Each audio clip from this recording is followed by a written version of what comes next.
పలకాలే ఈ సమావేశం ఏర్పాటు చేయాలంటే మామూలు ముచ్చట కాదు. మేమందరం వచ్చిన ఏదో మాట్లాడిపోతా ఉన్నాం, కానీ ఎంతో శ్రమతో కూడిన పని. దానికి నేను మనస్ఫూర్తిగా మరొకసారి వారికి అభినందనలు తెలియజేస్తా ఉన్నాను. ఈ ఎంపీ గెలుచుడు అలకగా, ఎమ్మెల్యే గెలుచుడు అలకగా, సర్పంచ్ గెలవాలంటే 9 గంటలు ఇవ్వాలి. మామూలు 9 గంటలు కాదు.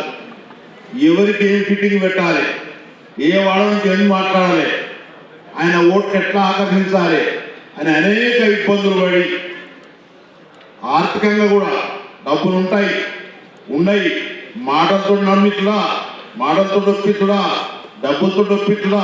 ఈ రోజుల్లో ఆ రాజకీయం అంతా డబ్బుల మయమైపోయింది. ఆ డబ్బుల మయాన్ని కూడా మేనేజ్ చేసి సర్పంచ్ గెలిచిన ప్రతి ఒక్కరికి నిజంగా వీరాభిమానులు, మీరు వీరులు, మీ అంత చూరు లేరు. మీరు గెలిచినందుకు మీ అందరికీ మరొకసారి అభినందనలు తెలియజేస్తా ఉన్నాను. ఇందాక నేను రాగానే అడిగిన ఈ సమావేశానికి మోహన్ ఉన్నాయి, మరి రాజేంద్ర ఈనాడు కావచ్చు, మోహన్ ఉన్నాయి.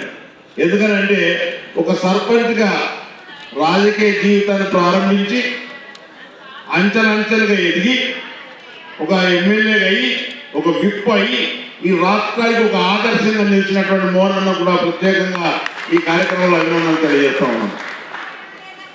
మా ఇద్దరు క్లాస్మేట్స్, పేరెంట్స్ తెలుసుకో, అది వేరే ముచ్చట. అయితే ఒక ఆదర్శం ఇప్పుడు మనకు ఒక స్ఫూర్తి, మీ అందరికీ మనందరికీ ఒక స్ఫూర్తి. ఈరోజు సర్పంచ్లు రేపు పొద్దున ఎమ్మెల్యే కావచ్చు, ఎంపీ కావచ్చు, మంత్రి కావచ్చు అనే విశ్వాసాన్ని ఇచ్చేటువంటి గొప్ప ఆదర్శం ఈరోజు ఆవిష్కరించబడ్డది అనేటువంటి మాట సందర్భంగా తెలియజేస్తాను. ఈ రెండవ మాట, సర్పంచ్కు ఉన్నటువంటి సమస్యలు ఉన్నాయి, సర్పంచ్కు ఉన్నటువంటి అధికారాలు ఉన్నాయి, అద్భుతమైన అధికారాలు ఉన్నాయి. మన దేశానికి స్వాతంత్రం రాకముందు 565 మంది రాజులు, ఎంతమంది? 565 మంది రాజులు. వాళ్ళ అధికారం తీసుకున్నాం, వాళ్ళ ఐశ్వర్యం తీసుకున్నాం, వాళ్ళ రాచరికం తీసుకున్నాం. ప్రజల చేత, ప్రజల కొరకు, ప్రజల వల్ల ఏర్పడిన ప్రజాస్వామ్యాన్ని ఏర్పాటు చేసుకున్న ఘనత డాక్టర్ బిఆర్ అంబేద్కర్ దక్కుతుందనేటువంటి మాట సందర్భంగా చెప్తా ఉన్నాం. అంత అద్భుతంగా రాజ్యాంగం ఏర్పాటు చేసుకున్నాక ఢిల్లీలో ఒక ప్రభుత్వం, హైదరాబాద్లో ఒక ప్రభుత్వం. ఊళ్ళో ప్రభుత్వం ఏది? ఊళ్ళో ప్రభుత్వం ఉందా గ్రామంలో? గ్రామం అంటే బట్టి కాదు, గ్రామం అంటే మనుషులు అన్నాడు. మనుషులందరూ అక్కడుంటే, ప్రభుత్వాలు ఇక్కడుంటే ఇది సబబు కాదు, ఇది మర్యాద కాదు. ప్రజలు చూపర్లు అయిపోతాను, ప్రజలు ప్రజాస్వామ్య ప్రక్రియలో పాల్గొనాలి. ఏమన్నాడు? ప్రజాస్వామ్య స్ఫూర్తి ఏదైనా ప్రజలు అధిక సంఖ్యలో చురుకుగా పాల్గొన్నప్పుడే ప్రజాస్వామ్య ఫలాలు సామాన్యానికి అందుతాయి. అట్లాంటి అద్భుతమైన ఒక వ్యవస్థను కనుక ఏర్పాటు చేయకుండా సరైనది కాదని గ్రామ పంచాయతీలు, మండల పంచాయతీలు, జిల్లా పంచాయతీలు, మున్సిపాలిటీలు ఏర్పాటు చేసిన కనుక ఈ ప్రభుత్వాలు ఎన్నికైన ప్రభుత్వాలు పొందినటువంటి మాట ఈ సందర్భంగా గుర్తిస్తాను. అయితే ఇది ఏర్పడ్డప్పుడు ఒక వ్యవస్థకే సర్పంచ్ అవుతా ఉన్నాడు.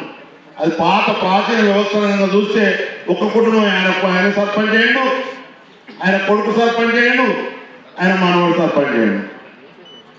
ఏమైనా ప్రజాస్వామ్య ప్రక్రియ ముందు అందరికి ఎందిందా? అందలేదు. కాబట్టి స్వర్గీయ రాజీవ్ గాంధీ గారు ఏం చేశారు? ఈ వ్యవస్థ ఇక్కడ కాదు, 73, 74 రాజ్యాంగ సవరణ తెచ్చి ఈ రిజర్వేషన్ రొటేషన్ చేసిండు, తిప్పిండు. ఈసారి ఎస్సీ, ఓసారి బీసీ, ఓసారి ఓసీ, ఇట్లా తిప్పితే సగం మంది ఆడలు ఉన్నారు, సగం మంది మొగోళ్ళు ఉన్నారు. మరి ఆడల సంగతి ఏంటి? వాళ్ళు సూపర్లు అవుతారా? వాళ్ళు కూడా కాపర్లు కావాలని 33% రిజర్వేషన్ పెట్టి ఈరోజు 50% అయిందా? 50% రిజర్వేషన్ అంకురాత్మకం పెట్టింది రాజీవ్ గాంధీ అనేటువంటి మాట సందర్భంగా తెలియజేస్తాం. నువ్వు ఒక మాట చెప్తాం, మనం కళ్ళారా చూసుంటాం. ఎవరైనా కొత్త కోడలు ఊళ్ళకి వచ్చినప్పుడు బావెట్టుంటాడో, మామెట్టుంటాడో, ఇల్లు ఎట్లుంటుందో, భర్త ఎట్లుంటాడో, ఈ అత్త ఎట్లుంటుందో గచ్చ అనుకుంటూ వచ్చినటువంటి ఆడవాడు ఈ చట్టంగా ఆ గ్రామం పీట మీద కూడా కూర్చొని అంతముందు వేలు పెట్టి గిన్నె వేలు పెట్టినటువంటి రోజుల నుంచి ఈ రోజు అదే గ్రామానికి సర్పంచులు చేసిన ఘనత ఆ స్ఫూర్తి బిఆర్ అంబేద్కర్ అనేటువంటి మాట సందర్భంగా తెలియజేస్తాను. ఈరోజు ఉన్నారు ఆడవాళ్ళు ఇక్కడికి వచ్చిన్నారు. నేను ఆడిన అమ్మ మీరు ఒకసారి మాట్లాడండి ఆ పేర్లను పరిచయం చేసుకొని అంటున్నాను. సగం ఆడవాళ్ళు సగం మగవాళ్ళు ఉన్నారు. గుర్తుపెట్టుకోండి, సమగ్రమైన అభివృద్ధి జరగాలంటే అందరూ పని చేయాలి, అందరూ అధికారం అనుభవించాలి. అప్పుడే సమగ్రమైన అభివృద్ధి జరుగుతుంది అనేటువంటి పూర్తి విశ్వాసం కలిగినటువంటి వ్యక్తులలో నేను కూడా ఉంటాను అనేటువంటి మాట ఈ సందర్భంగా గుర్తు చేస్తా ఉన్నాను. నేను అనేక విషయాలు చెప్పాలని ఉన్నప్పటికీ కూడా మరి సమయం సరిపోతుందో లేదో అనే భావనతోటి కొద్దిగా కుదించుకుంటా ఉన్నాను అనేటువంటి మాట తెలియజేస్తా ఉన్నాను. సర్పంచులు అధికారం ఎంతుందో ఇందాక మోహన్ కూడా చెప్పిండు. ఎవరు వచ్చినా ఇందాక ఎవరు అడిగిన ఇళ్ళకైనా కూడా మాకేమైనా చెప్తారేమోనస్తే, మాకేమైనా అండగా ఉంటారేమోనస్తే, మాకేమైనా అధికారం చూపిస్తారేమోనస్తే వాళ్ళే మాట్లాడుకుంటా ఉన్నారు. అసలు సంగతి ఏం మాట్లాడతారేమని అంటున్నారు. నేను ఒకటే మాట చెప్తా ఉన్నాను, మనము ప్రజలలో ఉన్నంతసేపు, ప్రజలు మనం వింటున్నంతసేపు నాయకుడే మీ దగ్గరికి వస్తాడు తప్ప మీరు నాయకుడి దగ్గరికి పోవాల్సిన అవసరం లేదంటే మాట గుర్తు చేస్తా ఉన్నాను. ఇలాగ మోహన్ కూడా అన్నాడు, ఎంపీ వచ్చినా, ఎమ్మెల్యే వచ్చినా, మంత్రి వచ్చినా గ్రామ సర్పంచ్ ఉన్నాడే, ఆయన చెప్పినారే, ఆయనే సభాధ్యక్షుడు. గ్రామంలో జరిగే ప్రతి పనికి ఎవరు సభాధ్యక్షుడు? గ్రామ సర్పంచ్ సభాధ్యక్షుడు. అట్లాంటి గ్రామ సర్పంచ్ హోదా ఉంది. దాంతోపాటు కష్టాలు ఉన్నాయి, ఇబ్బందులు కూడా ఉన్నాయి. ఇందాక చెప్పిన సామాజిక పరమైన ఇబ్బందులు ఉన్నాయి, ఆర్థిక పరమైన ఇబ్బందులు ఉన్నాయి. ఇక సామాజిక పరమైన ఇబ్బందులను తొంగి చూస్తే భయమైతే ఉంటుంది. ఇప్పటికి ఎడమకాలు కుడికాలు సమానం చూస్తారా? కుడికాలకు ప్రాధాన్యత, ఎడమకాలకు ప్రాధాన్యత. పోని కొడుకును బిడ్డను సమానం చూస్తారా? చూడరు. ఇద్దరు ఆడలు కోడలు బిడ్డను సమానం చూస్తారా? చూడరు. కోడలు బిడ్డను సమానుడు, కొడుకును బిడ్డను సమానుడు, సొంత నీ కాళ్ళను కూడా సమానమైనటువంటి దౌర్భాగ్యమైన ఈ స్థితిలో ఈ సమాజం నడుస్తూ ఉంది అనేటువంటి మాట తెలియజేస్తా ఉన్నాను. అందుకే 3 రకాల దారిద్ర్యాలు ఉంటాయి. కొత్త దారిద్ర్యం, ఆర్థికపరమైన దారిద్ర్యం డబ్బు లేక, సామాజిక పరమైన దారిద్ర్యం కులాల వర్గాల మధ్య వ్యత్యాసాలు, వివక్షత. ఇంకోటి ఏంటంటే భావదారిద్ర్యం. ఇందాక చెప్పినటువంటి దారిద్ర్యం ఏంటి? భావదారిద్ర్యం. నీ బిడ్డే నీ కొడుకే, నీ కోడలే నీ బిడ్డ, నీ కాలం కూడా సమానం చూడనటువంటి భావదారిద్ర్యంలో బతుకుతాము. దీంతో మనం మార్పు చెందింపజేయాల్సిన అవసరం ఉంది అనేటువంటి మాట తెలియజేస్తా ఉన్నాను. అదే రకంగా గ్రామాలలో మీకు ఉన్నటువంటి అధికారాన్ని తప్పకుండా పంచడానికి నేను ఒక స్టేట్ ఫైనాన్స్ కమిషన్ చైర్మన్. అంటే లోకల్ బాడీలను, అంటే గ్రామ పంచాయతీలను, జిల్లా పంచాయతీలను, మండల పంచాయతీలను, మున్సిపాలిటీలను బలోపేతం చేసే బాధ్యత నాకు. ఎట్లయితే రాష్ట్రము కేంద్రం నిధులు పంచుకుంటుందో దానికో దామాష ఉంటుంది, దానికో పర్సంటేజ్ ఉంటుంది. అట్లనే రాష్ట్రం నుంచి మండలాలకు, రాష్ట్రం నుంచి పంచాయతీలకు నిధులు పంపిణీ చేసి, విధులు పంపిణీ చేసి, ఫంక్షనరీస్ అంటే అధికారాలను కూడా బదిలీ చేయించేటువంటి కార్యక్రమాన్ని నాకు ఆ బాధ్యత తప్పచెప్పింది. నేను పేదవాడిని, కిందికే వచ్చిన. మీరంతా కిందను అట్టడు ఉన్నటువంటి వాడు. అట్టడు ఉన్నటువంటి ఈ గ్రామ పంచాయతీలకు బలం చేకూర్చాలని కోరుతూ ఉంటాను. ఇది గ్రామ పంచాయతీల బలం అంటే సర్పంచుల బలం కాదు. ప్రజాస్వామ్యానికి పునాదేది పార్లమెంటా, అసెంబ్లీ? గ్రామ పంచాయతీ ప్రజాస్వామ్య వ్యవస్థకు పునాది. ఈ పునాది బలంగా లేకపోతే ఎంతమంది అసెంబ్లీ కట్టుకున్నా, ఎంతమంది అసెంబ్లీ నిర్మాణమైనా, ఎంతమంది పార్లమెంట్ వ్యవస్థ నిర్మాణమైనా అది బలంగా ఉండదు అనేటువంటి భావన ఎన్నికైనటువంటి ప్రభుత్వాలకు అందరికీ ఉండాలని కోరుతా ఉన్నాను. దీని కొరకే రేపు పొద్దున సర్పంచులకు సదస్సులు పెడతాం. ఆ బాధ్యత నేనే తీసుకుంటా. సర్పంచులకు ట్రైనింగ్ పెడతా, వర్క్షాప్లు పెడతా. సర్పంచ్ బాధ్యత ఏంటి, సర్పంచ్ విధులేంటి, సర్పంచ్ యొక్క హోదా ఏంటి, ఆ హోదా గురించి కూడా ఒక ట్రైనింగ్ క్యాంప్ లాగా పెడతాం.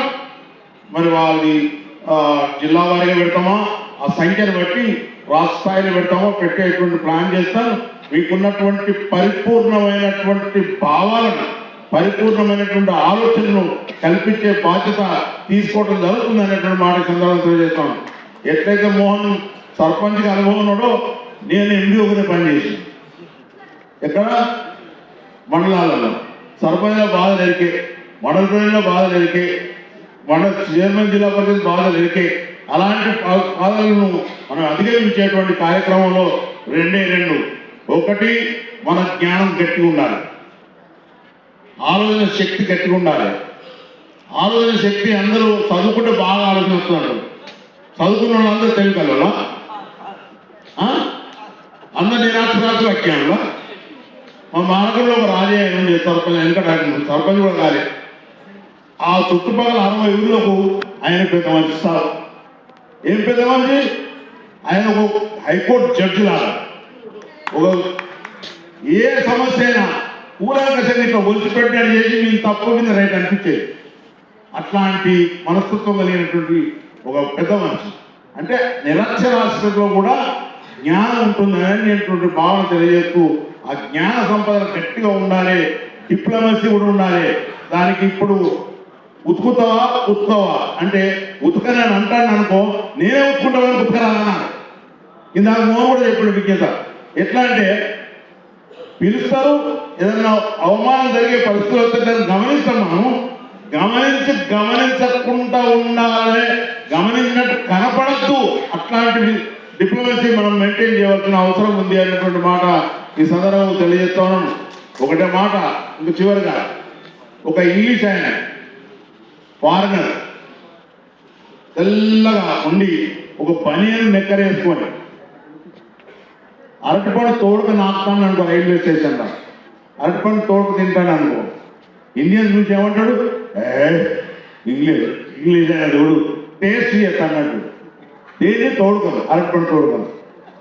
అదే మన ఇండియన్ కనుక అదే లెక్కలు వేసుకొని, అదే బనీని వేసుకొని అరటిపండు తోడుకు తిన్న చిక్ నాకుతాను అనుకోని ఏమంటారు? గదిలేక తింటాను. ఈ వ్యత్యాసం ఉంటుంది. వారు ఎంత తప్పు చేసినా ఏం కాదు, మన తప్పులు మాత్రం ఏరబడతాయి. ఆ ఏరబడే తప్పులు జరగకుండా ఉండవలసిన అవసరం ఉన్నది అనేటువంటి మాట మనం ఆలోచన చేయాల్సిన అవసరం ఉంది. ఆర్థిక ఇబ్బందులు ఉంటాయి, నాకు తెలుసు. రాజకీయం అంటే అంత సులువైంది కాదు. ఎవరైనా డబ్బుంటే పనిచేస్తారు, కానీ డబ్బు లేకుండా పనిచేసే ఏకైక వ్యవస్థ గ్రామ పంచాయతీ అనేటువంటి మాట సందర్భం గుర్తు చేస్తా ఉన్నాను. కుక్క చచ్చిపోతే ఆయన బాధ్యత, మనిషి చచ్చిపోతే ఆయన బాధ్యత, దసరా ఆయన బాధ్యత, ఉగాది ఆయన బాధ్యత. ప్రతి దానిలో ఆయన బాధ్యత వహించి చేయాల్సిన అవసరం ఉంది. పైసలతో తీసుకోవాలి, లేకపోతే జేబులకి ఖర్చు పెట్టాలి. అది వరకు కూలి పనికి లేకుండా జీతం పనికి పోయేటోడు ఆ జీతం పని కూడా బంద్ అవుతుంది. ఎందుకంటే ఆయన సర్పంచ్ అయ్యాడు కాబట్టి నిలబడాలి. ఊళ్ళే ఏదైనా ఉంటే కార్యక్రమంలో ఆయన ముందుండి పని చేయాలి. ఇలాంటి ఖర్చులు అనేక ఉంటాయి, ఇబ్బందులు ఉంటాయి.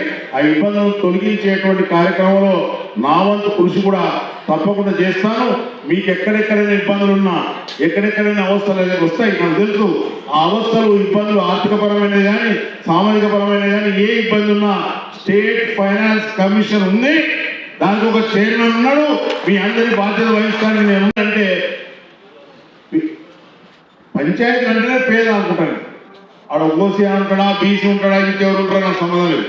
పంచాయతీ అనేది పేద. ఆ పేద వాళ్ళ వైపున, అంటే వెనుకబడిన వాళ్ళ వైపున, అధికారం ఉండి కూడా ఉపయోగించుకోలేని వారి వైపున నాలాంటి వాళ్ళు ఆలోచన చేయాల్సిన అవసరం ఉంది. తప్పకుండా ఆ కార్యక్రమానికి నేను ముందడుగు ఉంటాననే మాట తెలియజేసుకుంటూ, మరి ఎక్కువ సమయం అయింది.